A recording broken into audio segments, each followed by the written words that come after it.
Planner Vishvajith Pieris. Planner Vishvajith Pieris is a corporate member at Institute of Town Planners, Sri Lanka. He is currently employed at Department of Town and Country Planning, University of Moratuwa. Mr. Pieris has completed his BSc Honours degree in Town and Country Planning in 2011 at University of Moratuwa and completed his Master's in Environmental Management in 2015 at National University of Singapore.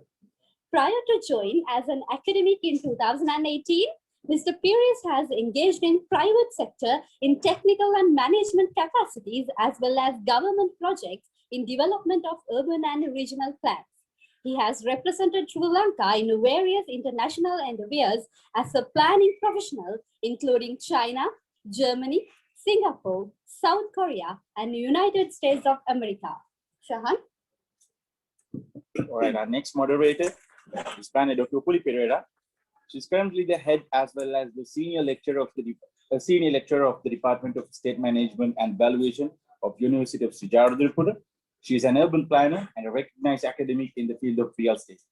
Having a Bachelor of Science degree in Real Estate Management and Valuation from University of Wijerathna, she holds a doctoral degree in Urban and Regional Studies from the University of Birmingham and a master degree in Urban Engineering from University of Tokyo.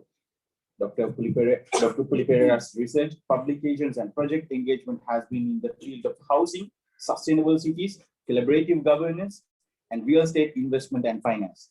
She has won several awards and research funding, including the award to represent the University of Birmingham at the Chicago Forum on Global Cities in 2016 for her work for sustainable housing affordability in England. Okay, so the third moderator today is Planner L.J. Prasanna. He holds BSc in Town and Country Planning from University of Moderators, and he is possessing 10 years of experience, covers a combined background of disaster risk management, project management, applied social science research, development planning, local governance, and local development.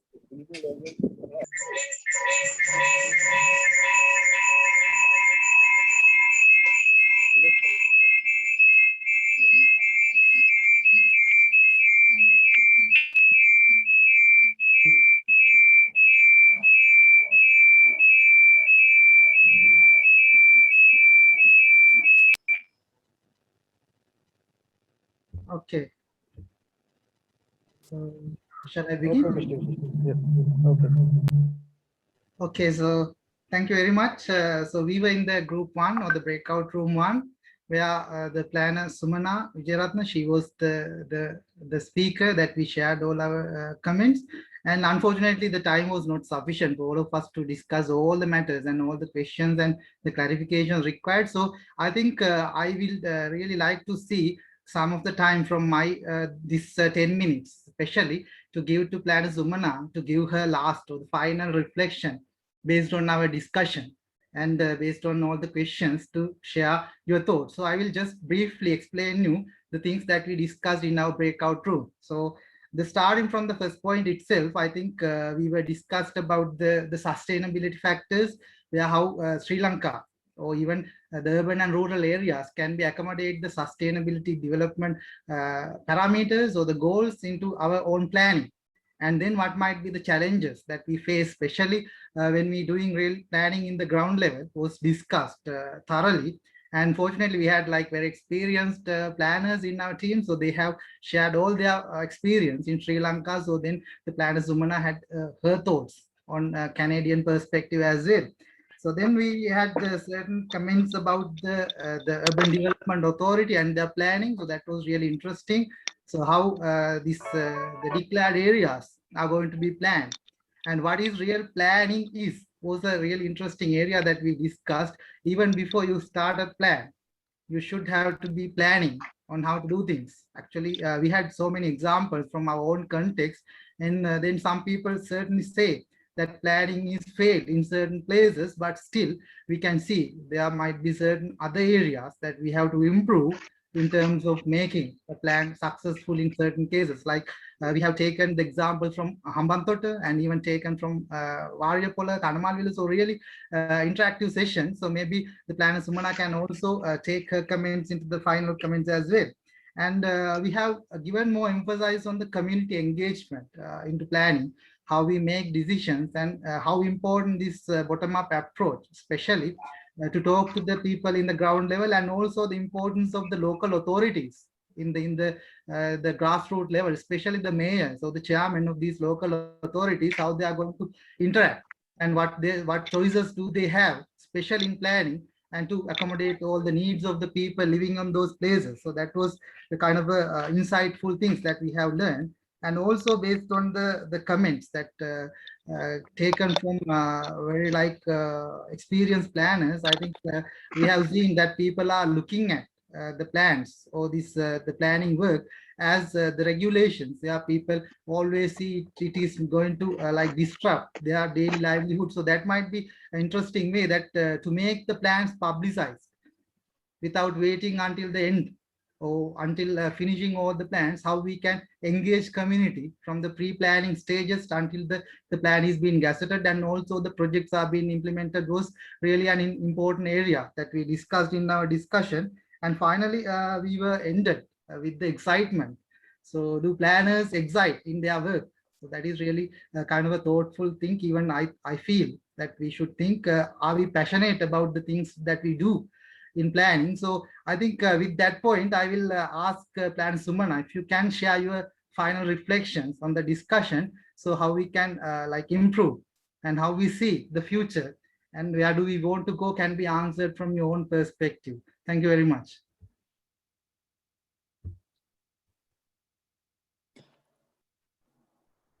So can Planner Sumana, you can speak up as yes, thank you, ma'am. Yeah, actually, the planning education, again, it comes to the planning education. I think education should go to the school level also, because planners can try to understand, like, make people understand why planning, why UD. And then people don't know that, and then it's the best way to make school children aware, like giving some opportunities for schools to come to UDA or whatever, I don't know, but it's like the municipality and then public engagement process. We have done actually those kind of work in Badulla, Matara and Moratua, not Mor, yeah, because we got Badulla schools involved in Matale, because when we are doing urban greening project from sustainable city development, so so these are the like making people aware of why plan, and like not giving the results like as a regulation. Why regulation? But it should I think start from school level, and also gathering the community organizations at the local level, and then when the planning process begin, like in Canada, like in CP, community neighborhood plans begin with the community meetings. So this way we can make more effectively get community engaged into the planning process. And also the sustainable development indicators, like try to make locally acceptable community sustainable development guidelines and indicators, and try to implement that locally. And then that certain high level political decisions we can, but most important thing is our plan should be publicly available. Our ideas, even like your planning ideas, or this elephant track or whatever, should be publicly available to the people. Then people do know about that, and then you can work with the people, together with people, to defend your planning ideas. I think do you have some time or what? Okay. Do I have more time or?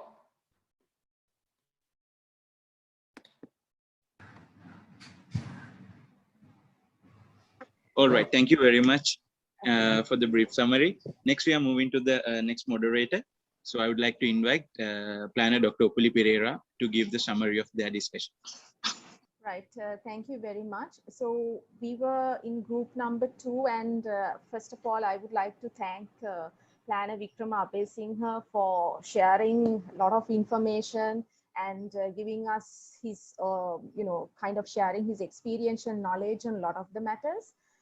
So first of all, in our room, we actually try to clarify, let's say, because there were like 3 topics given: managing political intervention and the resource, managing resources and the community planning. So our room discussion was much focused. The rapport was much around this political intervention and also about how the community planning gets connected to it. So first of all, we actually clarified in the room that how do we frame this question and understand these questions with the participants as well. So it is, we are not seeing this political interest, because planning is political process. So we are not seeing this political interest as evil. It's not, it is also part of the stakeholder interest, but what we are trying to deal with is this political interferences, party political interferences in a very self-interest manner. So how do planners deal with it? So the framing of questions was clarified before we, before and even during the discussion, where we stand in terms of this question, because problem framing is important if you want to find the answers. And then we took the planning approval process as a kind of a means to the discussion. So we took this, how this, we discussed the planning process particularly in the Victoria state, and coupled with the first part of introduction, how the Australian planning system works. So with that discussion, we try to emphasize some of the things that we took it as answers. So the first thing that the discussion that we as a group came to consensus that dealing with this kind of interferences can be handled. First is if there is a proper community awareness. So that also links this political intervention with the community planning, where if you have through planning education, I think even in group 1, they talked about planning education. So educating the community, the school level, so that empowers the community as a whole about, increasing the literacy of planning about the community, so they know in and out of what is happening, what is the development happening around them, and how they should act on this, how they should react on this. So therefore, having planning education, community awareness, and after the plans have been done, the community has to know about them. So this aspect would eventually tackle these political interferences, because if the politicians also kind of representation of the ideas of community. So if the community is empowered, if they know what is planning, what is happening around, what the collective interest is, so then eventually the political interference that are coming in very self-interest way would be offsetted eventually. So that is something that that can work without much, kind of legislations. Even the community knowing itself offset the kind of interference that the politicians would have. So that is one point we discussed and came to consensus that which is possible to do. And the other one is to increase the kind of confidence among the or to inculcate the trust of planning within the community. So having this, we discuss, as I said, we discuss this planning approval process, and there how do, if the community views or community engagement views are not taken, they do have appeal process. So likewise, certain steps are there to build the confidence of the community about planning. So that kind of confidence, kind of building up confidence, kind of, and then again, the kind of evidence-based approach. So rather than just, letting the plans develop on its own, support it with evidence. And this evidence-based planning being inculcated as a part of the system. I think that is where we can negotiate well, negotiate in a very solid manner. So that is something that possible even in the Sri Lankan context that we can think of. How do we supplement our planning documents with solid evidences so that it's easy for us as planners to negotiate with political parties or any other interest, even the higher officials to that matter. So having building the trust about planning through the system, and at the same time having this evidence-based planning. So we are improving the reasoning aspect of why we make these decisions and why we are selecting this. And the other thing is we discuss is the advocacy. We basically discuss in terms of this statutory planning, the task of local authorities is much around administration, not going into the project level and doing all these developments. So those are being kind of the role of the developers or the private sector, but their work is being very well administered at the local authority. So therefore, this is something that brought into the discussion, how does this advocacy role play, where even with the developers, there are planners who work with them.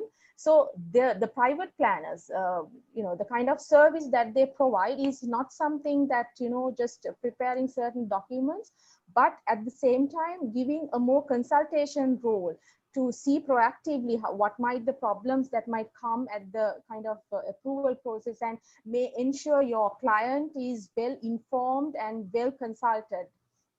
So that is something that as planners who would privately practice in the field can think of, how would you enhance your role as a planner and give the kind of full potential of you to the client that you serve.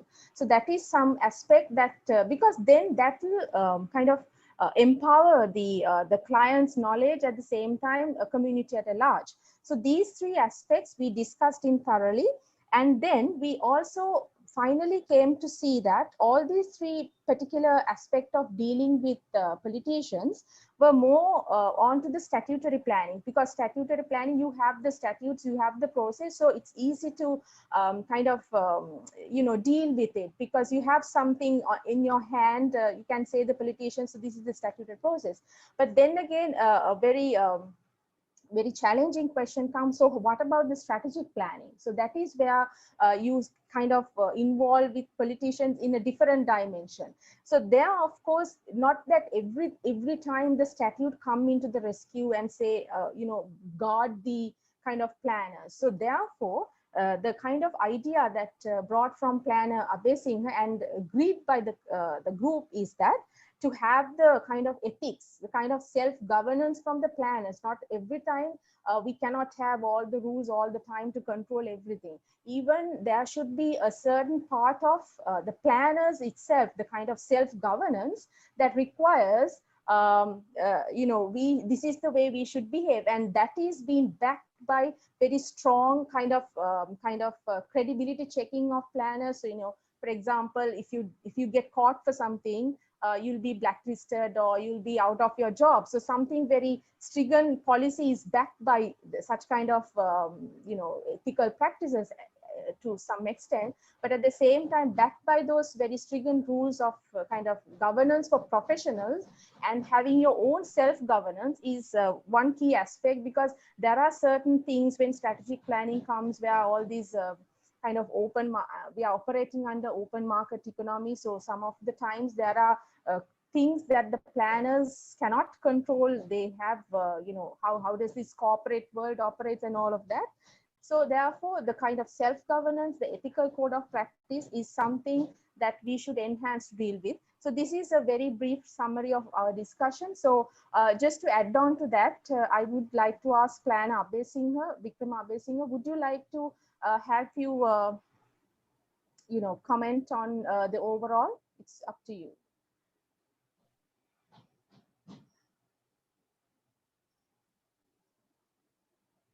Planner Wickrama, would you like to? Sorry, Upuli, I didn't hear. Yeah. Yep. So if you like to kind of sum up our session with your own thoughts, anything to add for this? Thanks, Upuli. I think I am very appreciative of you in particular because you synthesized what I said exactly into the Sri Lankan context. That's really, really interesting.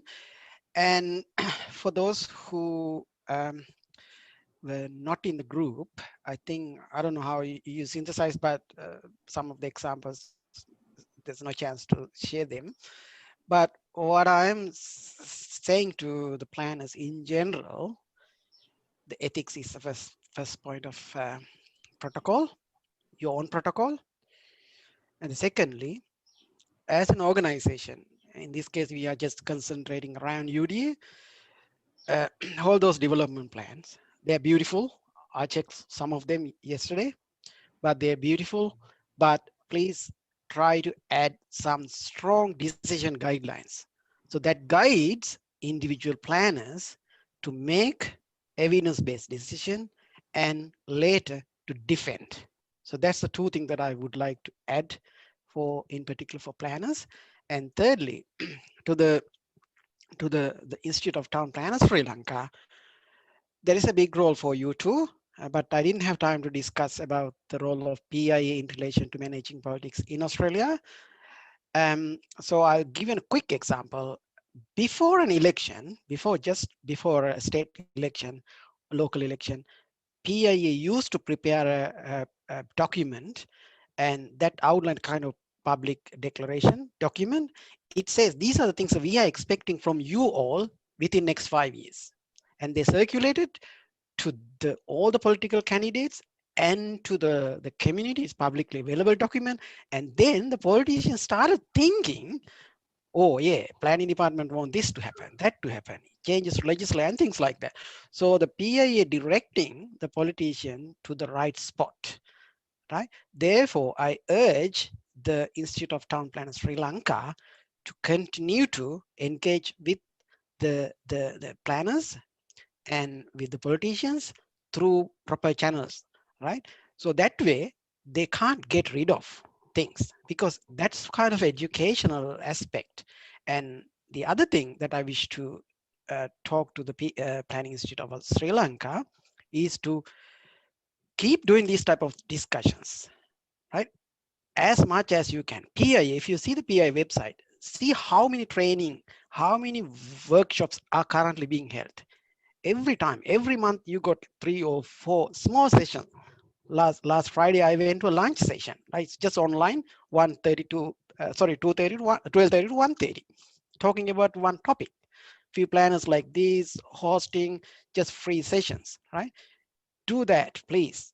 So that way, people, then the planners are on the move. They know, yeah, this is being current discussion. Otherwise, talking in a once in a blue moon doesn't make sense, right? Please do. I think I feel now there is a good tendency, specifically among youngsters.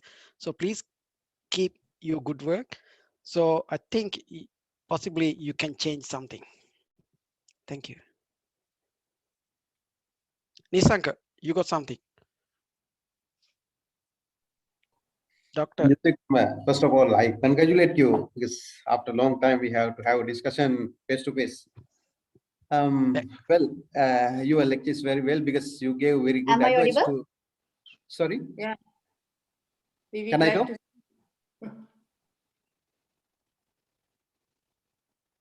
Yeah, Wickrama.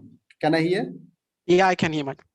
Yes, dear. I was telling because that's very nice because advocacy to the politicians, that's good what we have to do because we are professionals. Then in planning context, then we have to go there and we have to advocate them what to do for country in the future.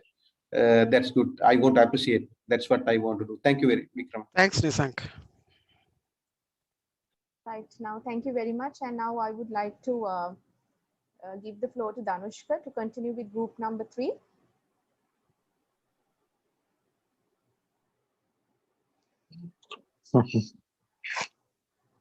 Thank you very much, Planner Dr. Upuli Perera and Planner Wickrama Abeysinghe. And now it's time to hand over the session to Planner LJ Prasanna to deliver their conclusion. Thank you very much, Ludisha. So I have to thank you for giving me the opportunity to moderate this session. It was a good experience. So since we are behind the schedule, I will just summarize what we have discussed.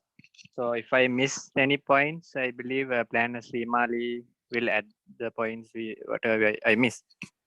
So basically, we were discussing about how the system having a systematic structure on who do what, and the process. There should be a process on what to do, and the system should be transparent, and it should be communicated properly, and the client involving in development must be aware about the available system.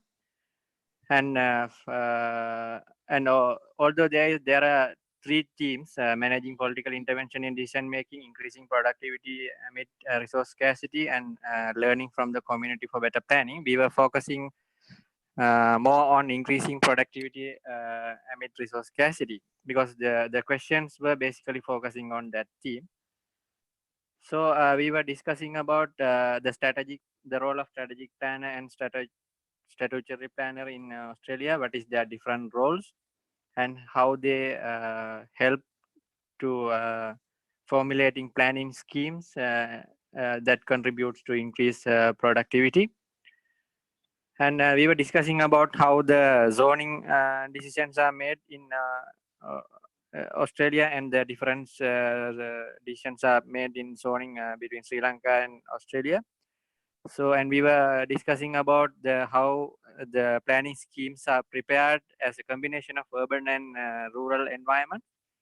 So it was explained that there is no separation between urban and rural aspects. Both together has been considered in preparing planning schemes.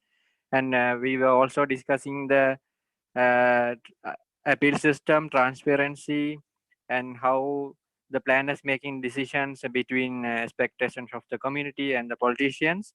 Those are basically the evidence-based decision. What is the important role of making evidence-based decisions, convincing both the community and the politicians, and how the development permits are given, fulfilling the requirement of the developer and the government and the decision making. And I think I have covered the points we have discussed. Is there anything missing, Planner Srimali? You can add. Thank you, So finally, actually, I missed that the last slide. Think big, and you can add that. Yeah. Yes, thank you, Jude. I think that you covered a lot of things, but basically what I said for the benefit of the people that was not in my room, basically I tried to say that there is a structured, very, very strong planning system in Victoria. And when you make decisions, and you have to actually go to those decision guidelines or whatever the framework that we have got in front of you. So ultimately we have to defend our decisions. Even we have to go to like courts, and when people appeal our decisions, we have to defend our decision. So to defend our decisions, we have to have some strong base how actually we derived our decisions. So it's really a strong structural planning system in Victoria. So that's what actually ultimately the bottom line of my presentation is that we have to think big. We can actually change here and there our existing system, but with all these young and very young blood in our planning profession in Sri Lanka, I would say that we can make a change if we start it now. And we have to think big, and we have to get all these experiences. We have to tap all these potentials of professionals who work in overseas and get their ideas, get some insights from them, and make it suitable for Sri Lanka. And I actually try to give that these the decision guidelines, whatever the controls that we have got in planning schemes, being actually discussed among these people, and it actually complies with their culture, what they value, and what actually they expect from this their environment, the developed, the built environment. So we also like to, I think that we should go to our people. We should understand our people's thinking and what they value, and what actually they expect from planning. It is not all these Western countries things that we can go and put into our areas in our Sri Lankan context. So my bottom line is to get the productivity into our planning system. We have to have a structured, very strong system. So if we think now, we get all these young people on board and get to work towards that, we can achieve it. There is a strong young blood. I can see this session is really good. I actually really impressed with this, how actually they manage, and everywhere there are young face in there. So it is really good. And I actually, I'm really more than happy to help in any way that I can help to get somewhere good in planning in Sri Lanka. Thank you. Thank you for listening to us. Thank you for having us as well. Thank you. Bye. Thank you very much.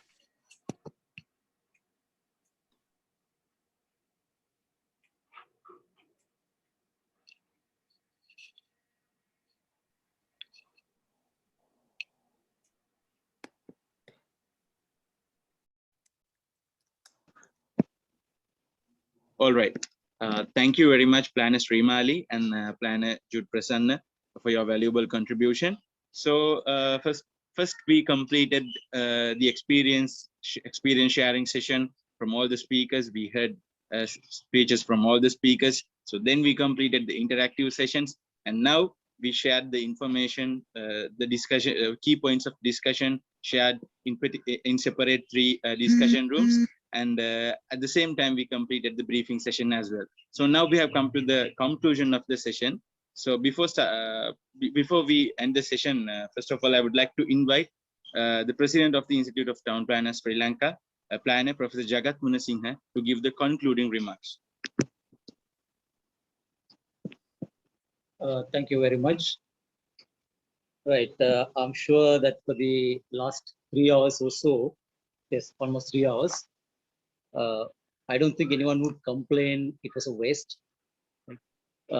Maybe we have not learned a lot, but still we have started learning something. So this is a beginning. I actually wanted to say 3 things, because many of the things, of course, have been summarized in the 3 sessions by our 3 coordinators, Planner Vishvajith, Planner Dr. Upuli, and Planner Prasanna. They have summarized the discussion session. So all the contents, I believe, was there. And also, there may be a lot of things that we could have discussed and we given more time, of course. But let me tell you about these 3 things that I want to kind of highlight at the end. So we didn't have enough time. Of course, 3 hours is hardly any kind of sufficient time for us to kind of talk about anything that is fruitful, of course, right? But at least we started this session, just as Srimali mentioned at the end, and also as Wickrama also said about it. Let's make it the beginning. So now that we have started an interactive forum, so that our planners now have contacts, not only about these 3 speakers, but we have Planner Leonard Desanek also from New Zealand. Of course, we could have kind of got you into the forum at the beginning. We didn't have enough time, but still, we still have time in future so that we can go ahead, keep on talking about this one. We can have another session, or sometimes, of course, not a formal session like this. We can have a lot of informal sessions so that we have initiated it. So now the ground is yours. You can continue it. You can go ahead with talking about these things and sharing your experience. So this is a very good beginning. In that way, of course, we have not wasted time. So we have had a good start. That's number one. Number two is, as we said at the very beginning, we all know that the political systems in Australia and Canada and Sri Lanka are very different from each other. We are not in a position, or sometimes maybe too early for us to kind of topple governments and change systems. And of course, we are not for revolution. Of course, it may not be possible to that extent. Right? But at least, rather than changing the politicians and rather than changing the systems, why not we change ourselves? Let's try to make a change within, rather than complaining about all these things and we don't have this, we don't have that, we can't do with the politicians, we can't kind of make system changes and system is not favorable. Rather than complaining, let's see whether there is anything that can be changed within us as well. That's why this session today that we have changed, the change that you want to see. The change is that it is within you. There's a lot more things. Maybe 50% is outside, maybe another 50% is within you. You can change. We can change ourselves in the way that we see, in the way that we can vision, in the way that we kind of change our attitudes, right?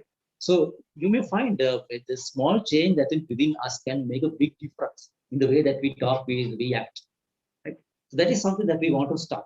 So to do that, so we have got a chance. We had got a chance now just to talk about in this session, not only with these three planners coming from outside, but now that you have found some of our own senior planners and some of the junior planners as well, we have a lot of things to share among ourselves. So let's go ahead with that as well. I mean, we don't have to wait for somebody else to come from outside and talk to us about these things. Let's share our experience among ourselves. So this is also a good beginning for us. There are a lot more things to learn within our community, among ourselves. So let's start that. So that's the second thing, right? The third one is, okay, now that we talked a lot of things, and out of that, let me pick up a few things that would really make a progress. The first thing that all of you have mentioned about awareness in the community about this planning, that is starting from the school days, of course, maybe in the secondary education. So maybe the institute itself can initiate that. We can start some sessions with the school children and give this kind of knowledge and share that kind of knowledge at the very beginning so that the people will be prepared and will be aware about this community participation when newspaper notices appear. Okay, your comments are required, or maybe public opinions are kind of called for certain developments, or maybe some preparation or development plans, then the people will know about it. But as of now, what happens is they don't provide any comment, or they do not comment on anything because they're not prepared. So let's make people prepared and also do our contribution towards that. At the same time, and about the politicians, okay, they are part and parcel of the community as well. That's what we got to learn now. Of course, simply rather than complaining, of course, politicians can't. I mean, they do not allow us to do anything. Let's take it positive. Okay, let's get them also involved in it, but handle them in strategic manner. But how to be strategic? And this enforcement planning, of course, this the statutory planning that we talked about, how to make ourselves stronger in that position, be confident of what we talk, have evidence. All of you have mentioned that, and be consistent in what we talk about. We can't say one thing now and some other thing tomorrow and kind of change our kind of mindset totally because of this bribing and things like that. Of course, there's something else day after. It's not that. So let's try to be consistent, evident, based, and also confident of what we are saying. This is something that is emerging from the today's discussion, and let's try to see whether we can see the real change in us about those things as well. That is one thing. And also, let's think about whether this planning in Sri Lanka can have a good future with these changes that we can do within ourselves. Right? The future generation of planners, of course, we have a large number of young members. Membership is consists of a large number of young planners. I'm sure that you have a future if you really take this change, kind of contribute this change if you try to kind of carry it out and also propagate it to the systems as well. We cannot change the systems within an overnight or kind of within a few days. It will take time, but in order to kind of make that change, we need that change within ourselves. So let's try to kind of focus upon that, right? So with that, I believe that we could get all whatever things that we discussed so far. But those are the 3 points that I want to highlight out of this today's discussion. But remember, as I said at the beginning, this is not the end of it. This is only the beginning. This is an initiative. So let's continue with this, and we will be able to learn a lot. We'll be able to share a lot of experiences, and I'm sure that we can have more time in the forthcoming sessions. And thank you very much, our participants coming from all different directions. And thank you, Planner Wickrama, Planner Sumana, Wijerathna, Planner Srimali, and also the other members, those who have shared their comments and experiences as well. And thank you very much for all those who are here, and also our Pieris as well. So let me hand this back to for them to continue with the session. Thank you very much, and have a good day. Thank you very much, Planner Professor Wijerathna. Now, before we concluding the session, it's time to deliver the word of thanks. I cordially invite the Secretary of the Institute of Town Planners Sri Lanka, Planner Vincent Nanadipan, to deliver the word of thanks.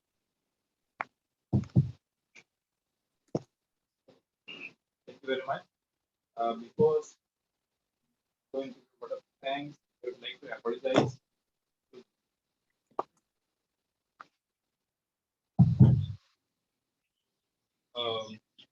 I would like to apologize to the technical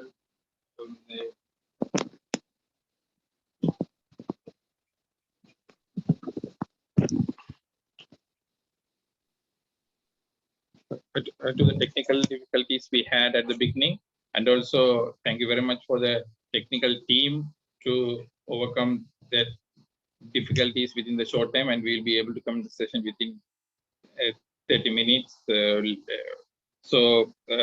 Then with that, I would like to go to the word of thanks. So it's my privilege to extend the word of thanks at the annual session 2021 of the Institute of Town Planners Sri Lanka. My sincere thanks goes to our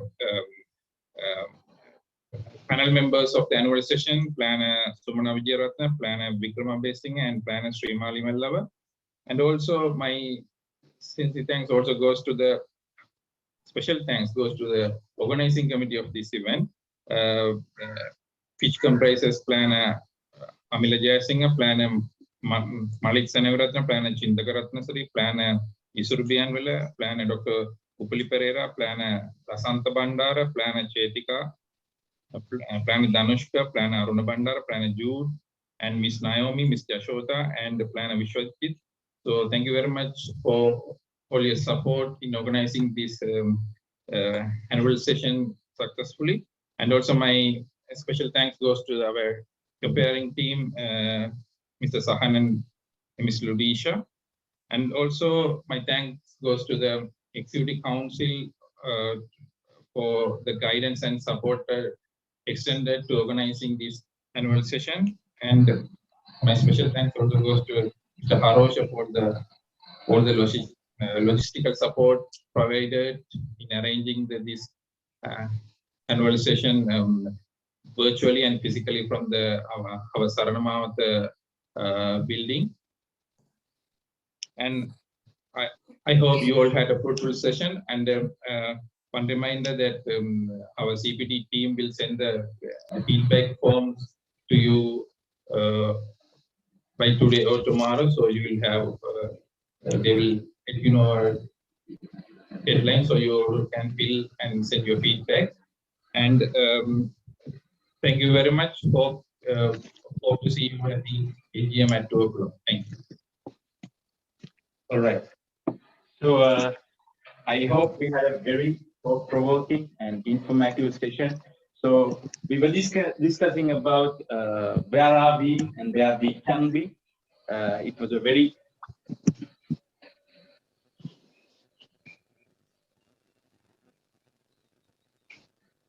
right.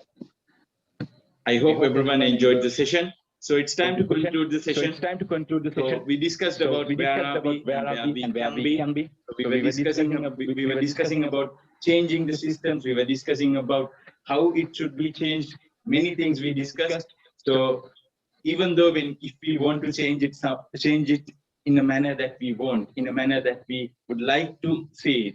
So we would like to end the session with that, with a quote from Mahatma Gandhi, which was repetitively presented in the session.